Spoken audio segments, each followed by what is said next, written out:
a lot before I got to where I am. Yeah. And I'm not even where I want to be. Yeah. But I'm where I'm supposed to be to Yeah. get to where I need to be. And I love the journey.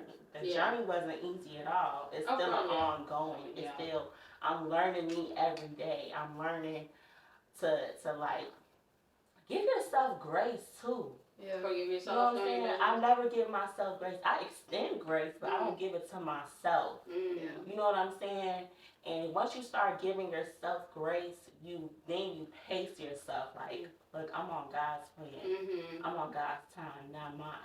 And when I pivot and let God let things align for me, I pivoted and let God start aligning things for me. Everything started making sense and clicking. We started our women's ministry next year. Yeah, no, because no testimony, girl. You about to be taking over the what's it? The Potter? What's that family? Potter's house. Yeah, Potter's house. What's that? I'll start playing with TV Jakes. TV Jakes. You want to Sarah Jake? You want to make a I'm not even trying to like preach. Like, this is really how. And people are gonna appreciate it. But I feel like even when watching. people be like, "You 30 and going through identity crisis," I had to talk with my grandma the other day about how like I was so grateful for God to be basically revealing me who I was at 25 because like I said, I got a lot of balls. Like a lot of people like to point the finger, and I could say like, "Oh, I have friends. I was like this. I have friends." I was a bad friend. Like I was gossiping. I was, you know what I'm saying, like telling business between my friends that trusted me, like, you know what I'm saying, and not like to outsiders, but to the other friend. Sometimes people in friend groups are closer to, you know, like it's two people that are closer than a third person. Yeah. Oh yeah. So if me and you are closer than a third person, you might have told me for a reason. You know what I'm saying? It's not my job to do that. So like I said, like it was a lot of self-confliction that I had to deal with. So even when people are, it's hard. Like it's hard to own up to your shit. You know what I'm saying? It's hard to be up to your shit. It's not a lot of bitches that'll say like, "Oh, I was weird, phony, and fake." You know, like it's not a lot of bitches that'll be like that. And some bitches who never was like that. It's like some people that was not naturally solid. But like I said, I was the only child. It took a long time to learn how to be a friend. You know what I'm saying? Because I never had to be a friend. So so even when people was just like, "Oh, you not being a good friend," I'd be like, "I don't give a fuck. Fuck you." You know what I'm saying? Because I was never under the impression of having to be loyal to anybody. You know what I'm saying? So like, I felt like I didn't owe nobody nothing, and I hate that people are like that because, like, have some humility about yourself. Like, you do owe people stuff. You owe people to be a good person. You owe people to be loyal. You owe people to be honest. Absolutely. You know what I'm saying? Like, you do owe somebody some shit. You know what I'm saying? Like, and you owe yourself that. More importantly, you owe yourself to be a good person everywhere you go. So it's just like, I had to experience that. People are experiencing that at 30.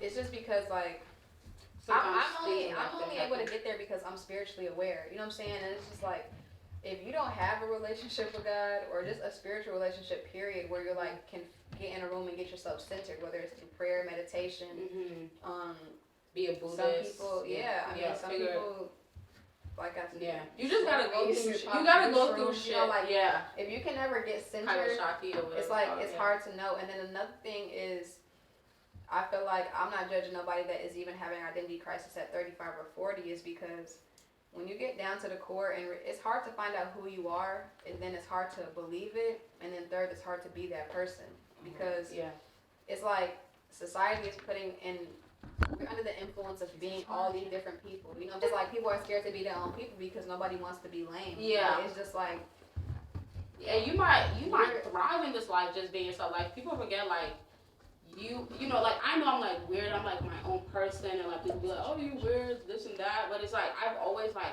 at a young age, like, when I was a teenager, I finally realized, like, you know, I'm okay being me, I'm okay not being good at math, you know, like, my brother and my sister, like, are straight A students. I was not a straight A student, you know, and I just had to realize that at a young age that, like, I was never going to be like my siblings to, like, and you gotta know when you, like, different like that God has a word over your life. Yeah, he does. And there's things that you can offer into the world that maybe somebody else can't. Some of the greatest people will tell you that they was the worst motherfuckers. Like, they was the worst. They was the worst kids. You know what I'm saying? That they parent had. They was the dumbest person. Like, they're the ones that didn't have the most accomplishments and stuff like that.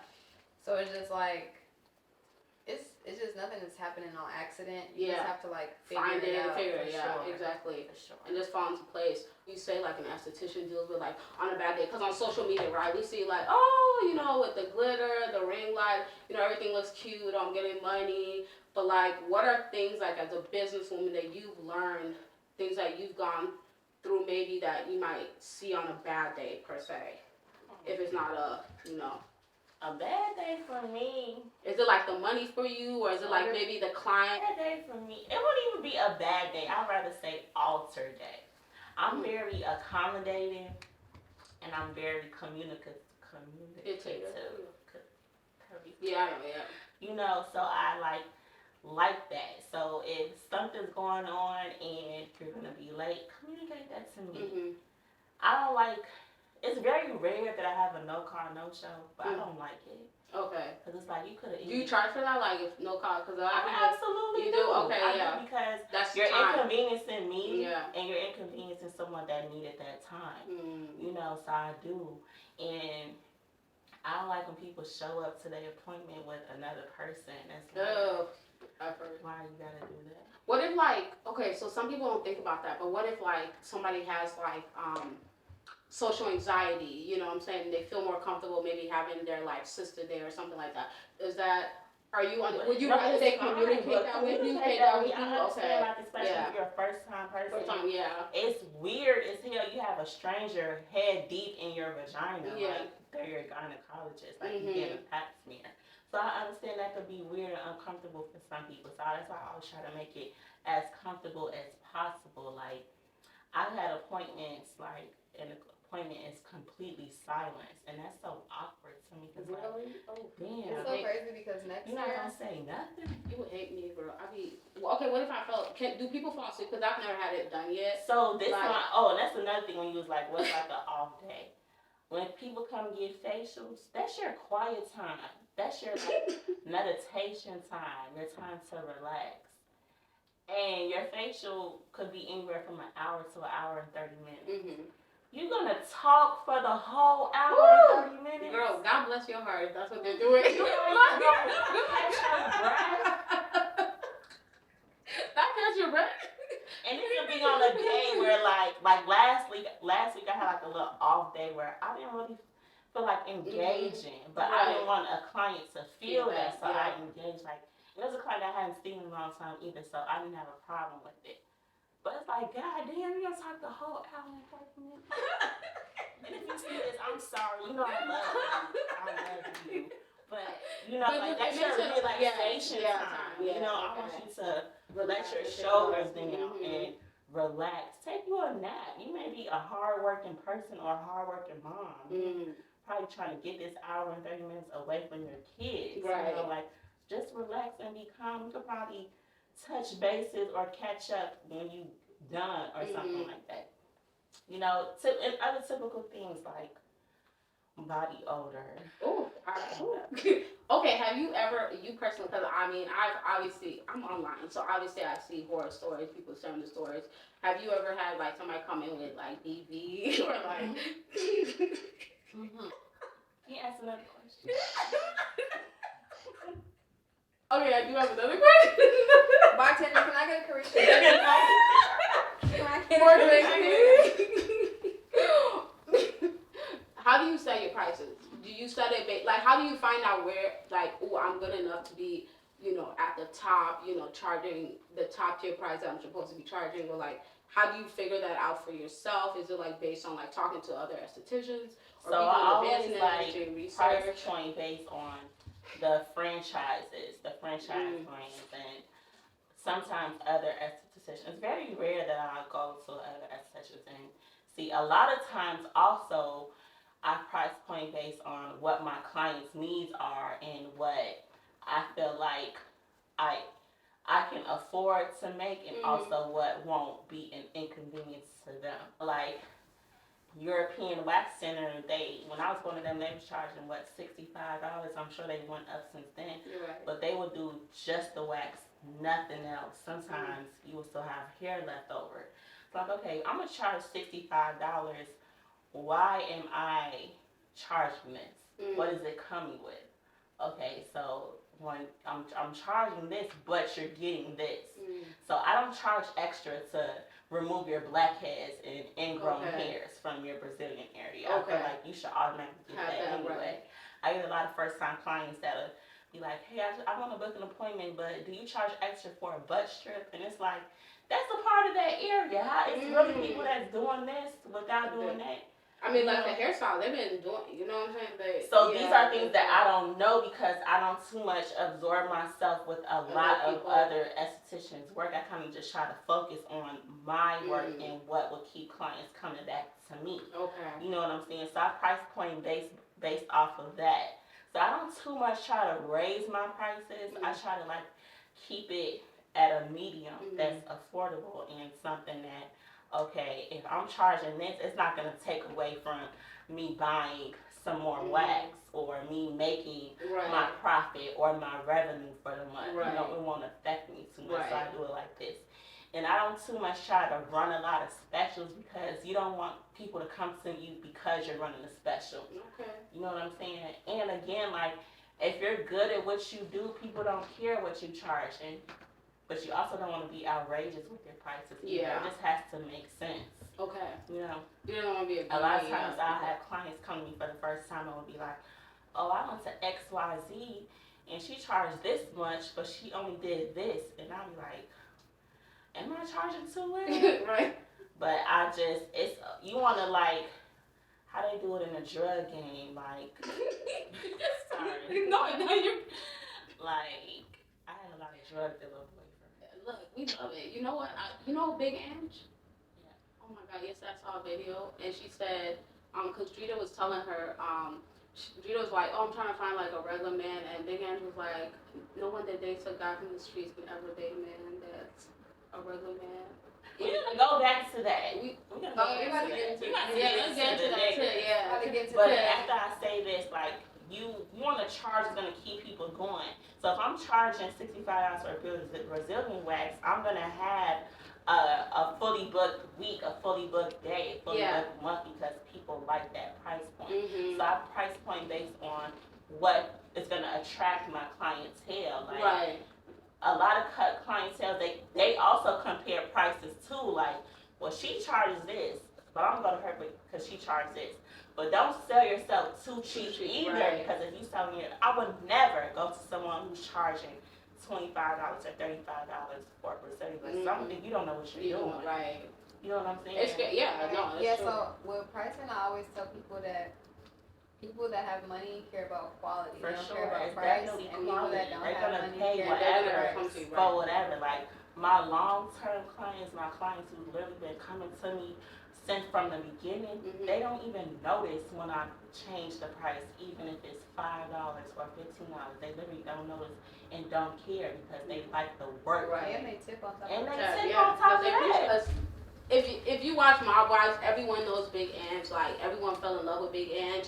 And unfortunately, she died. But there was a video. Drita was telling her, like, look, like, I'm trying to change my life and, you know, date a regular man, not have to, you know, worry about, you know, is the FBI going to show up at my door, the DEA, because she's been through it all, right? They all been through raids. Like, their men they literally date the top of the top mobsters. So, but Big Ange was like, girl, like, no, it never works like that. Like, if you date a street dude, like, even though, like, you know, it comes with a lot of, like, maybe anxiety, but, you know, you're going to miss the thrill, right? She felt like, you know, you're going to miss the thrill and, like, it's always something different where it's like if you date a regular man, even though it's, like, everyday life, right? Like, I guess just a regular person who's living, and that might be good for regular people, right? Because they only know regular life, but, like, coming from that life and then going to, like, date a regular man, like, you're just not going to find him as interesting and the relationship is not. She was like, it just never works out. Do you feel like, have you ever, because you said you dated a lot of... I would say I've dated a lot, because I haven't, like, but I've dated, like, a lot of, I've dated street guys, you know, and, yeah, it's the thrill, but it's like, at what age is thrill going to excite you? You know what I'm saying? You want to have that, like, certainty and that stability, like, okay, I'm living comfortably, I don't got to worry about the feds kicking the door down. I don't gotta worry about going to court and pleading the fifth. Like, I'll let that shit be cool. Like, it's cool. It's, you know, that's what you sign up for when you dealing with who you dealing with. But it's also, like, gives you fucking anxiety. Yeah. I mean, some people like I know, like, I like thrills. I do like thrills. Like, as part of my person. I don't know why. What I will say is I like that I did date guys like that because I got the best of both worlds. When you dating somebody somebody in the streets, like you become like more aware of everything. You're not like green to shit. Like you pick up on a lot of things. Yeah. You know what I'm saying? If you were the right street person, they're gonna teach you shit. You know what I'm saying? Like corporate niggas cool, but they also stupid. All they have is the corporate. All they have is what's on paper. Like what else do you have? But if you can't get both, but if you need even better. If you know what I'm saying? So I like that I dated those type of guys. Yeah. I'm more aware like of my surroundings for one, and like I'm smarter. Like I dated someone who I learned a lot from, whether it's how to take care of myself if he's not going to be around, or how to be aware of who I let around me also too. And you know, dating somebody who is a regular 9 to 5 person is cool too. It's cool. Like it's cool for stability purposes or whatever. It's cool like when it comes to family and things like that. So it's all how you adjust. Yeah, absolutely. It's all an adjustment. Absolutely. And now, being 30, I don't want the nigga with the biggest gun. Like, I don't want the nigga with the big chains and shit. I don't want the nigga with all the ops and stuff. That's weird to me. I don't like that. Like, damn, people can't come to my house for gatherings and shit. Like, I gotta look at the rear view. Every time you come out, that's not the life I want for me. Yeah. You know what I'm saying? It's that shit cute when you young, but even you have to just be, the world that we in now, it's about safety. So when you come to picking your partner, I want someone who has self-awareness about themselves, who I can feel safe with, who's stable. Now, when I say stable, I mean stable across the board. Like, you emotionally stable, financially stable, and whatever I pour into you, you can pour into me, you can pour it into yourself. They say Russell Wilson, LOL, you need to date a square. Who said that about me? Solopo 82. I feel safe with you. I'm not going nowhere near you. You can't come nowhere near me. Like any guy I've ever dealt with, I felt safe around them. I know, like I'm protected. Yeah. You know what I'm saying? Oh yeah, and so that's what counts. Like, and street niggas gonna protect you. That's my lady. I'm not that. Oh, I want a hood nigga. That shit's so lame to me. I feel like bitches who's always, I want a hood nigga, never had one. Because if you had one, you wouldn't be What is the love that they got for you? Like being able to balance their feminine side, I guess, because men have a masculine and feminine side.